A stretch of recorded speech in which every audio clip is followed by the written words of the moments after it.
so far when you gotta get started. We could stay at home and watch the sunset, but I get up from asking are you bored yet?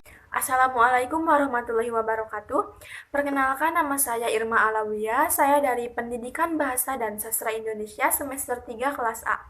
Di sini saya akan mereview sebuah naskah yang telah saya baca untuk memenuhi tugas apresiasi drama.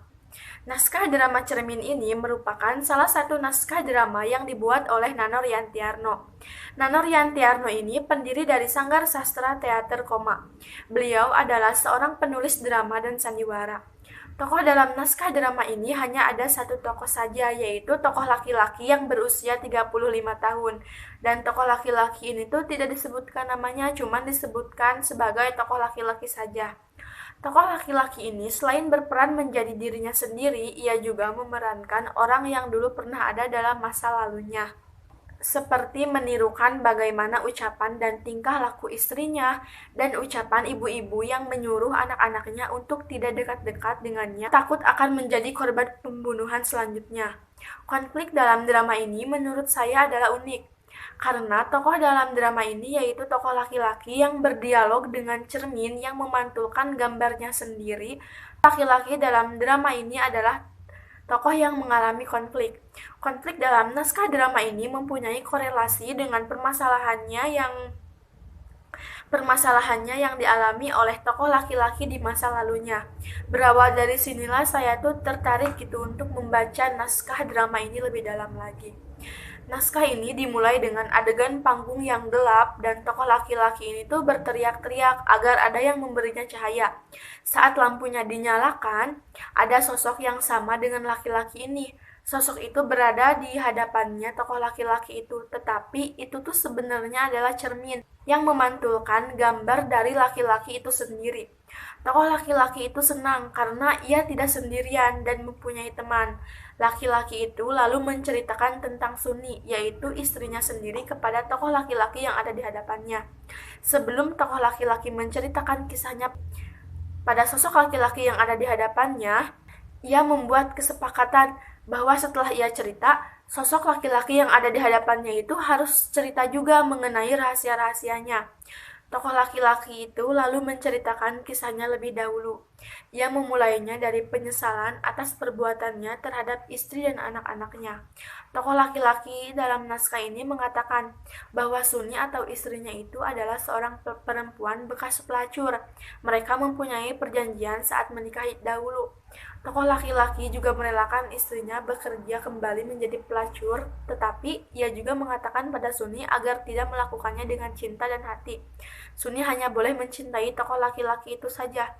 Tokoh laki-laki diceritakan tidak bisa memenuhi kebutuhan istrinya dan hanya bisa memberi anak. Tokoh laki-laki itu pasrah. Ia memang tidak bisa memenuhi kebutuhan istrinya. Istrinya tidak senang mengalami kesulitan dan hidup dalam kesederhanaan. Maka dari itu, istrinya ingin kerja lagi. Laki-laki tersebut memperbolehkan dengan kesepakatan tidak melakukannya dengan cinta dan hati. Permasalahan tokoh laki-laki ini memuncak saat anaknya yang ketiga itu lahir.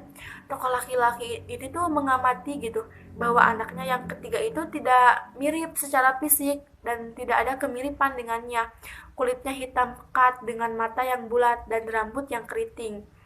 Tokoh laki-laki ini mengira itu adalah ulah perbuatan istrinya. Tokoh laki-laki mencoba memperingati dan menasihati istrinya. Tokoh laki-laki menyuruh istrinya itu menjaga nama baiknya dan meninggalkan pekerjaannya sebagai pelacur.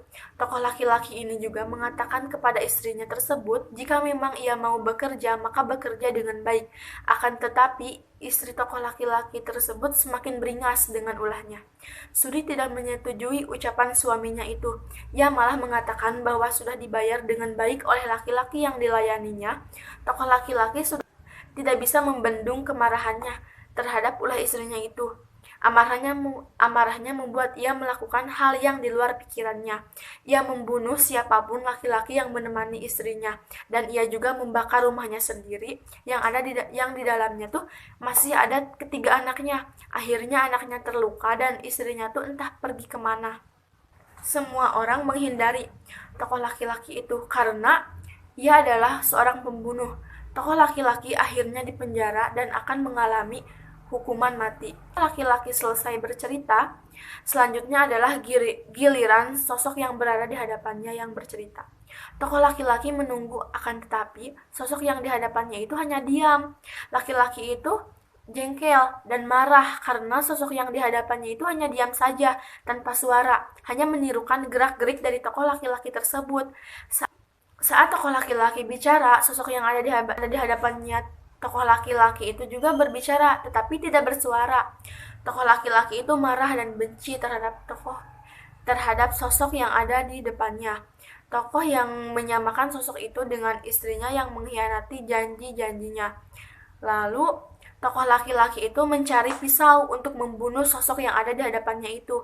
Karena itu kan cermin ya, cermin itu akhirnya pecah, konflik mereda, panggung kembali menjadi gelap, dan tokoh laki-laki itu mencari-cari cahaya lagi seperti pada awal cerita tadi. Mungkin cermin yang dibahas dan diberi judul oleh si pengarang ini tuh bermaksud untuk melalui bahwa tokoh laki-laki yang diibaratkan seperti cermin. Tokoh laki-laki yang ada di dalam cerita ini berperan ganda sebagai tokoh utama dan berperan pula menggambarkan tokoh-tokoh yang lainnya melalui penggambaran masa lalunya yang kelam. Ia mendeskripsikan kejadian-kejadian yang telah ia alami. Bahkan tokoh utama seakan tidak percaya dengan kenyataan yang dialaminya bahwa ia seorang diri itu bisa melakukan semua peristiwa ini. Seperti mencerminkan masa lalu yang telah terjadi. Itulah mungkin maksud dari pengarang yang hanya menggunakan satu tokoh dalam cerita drama ini yang berjudul Cermin. Baik, mungkin segitu sinopsis yang saya ceritakan. Selanjutnya di sini ada tokoh. Tokoh ini cuman sendiri, yaitu tokoh laki-laki yang tidak disebutkan namanya. Latarnya itu tempat terjadinya cerita ini hanyalah di hadapan cermin. Untuk alurnya, di sini tuh alurnya tuh alur mundur karena dilihat dari bagaimana sosok laki-laki ini tuh menceritakan kisahnya dari masa lalunya lewat cermin. Ini amanat dari naskah drama ini, kita tidak boleh berlebih-lebihan terhadap sesuatu, tetapi itu sepantasnya saja. Kecantikan yang sesungguhnya itu terletak pada sifat yang cantik. Kita harus melaksanakan tanggung jawab yang kita miliki. Nah, mungkin cukup sekian review naskah drama dari saya. Mohon maaf bila ada kesalahan. Wassalamualaikum warahmatullahi wabarakatuh.